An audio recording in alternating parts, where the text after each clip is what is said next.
Karibu katika chaneli yako Smart Ben TV. Usisahau kusubscribe, kulike, kucomment na kushare chaneli yako. Earl Simmons, best known as DMX, was a Grammy-nominated rapper. His distinctive and raspy voice propelled him to the top of music charts through the late 90s and early 2000s. He was a leader of the popular group, the Rough Riders, known for their affinity of motorcycles, music, and dogs. DMX was the first and only rapper to have his first 5 albums consecutively debut at #1 on Billboard. But his successful music career was riddled with arrests and drug abuse, stemming from what he says was a childhood of abuse and betrayal. Born in Mount Vernon, New York in 1970, DMX and his family moved to Yonkers for more affordable housing when he was a child. Trouble started early. He spent much of his youth in and out of group homes and juvenile centers, he wrote in an autobiography published in 2002.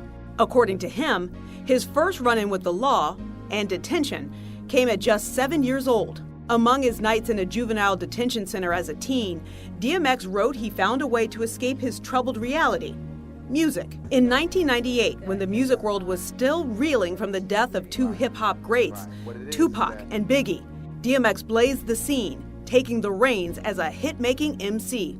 His first record, Get At Me Dog, was certified gold. His first album debuted at #1 on the Billboard Albums chart, selling 250,000 records in its first week.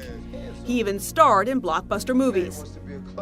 While his acting and music earned him fame, DMX kept it real with fans about what his life was really like.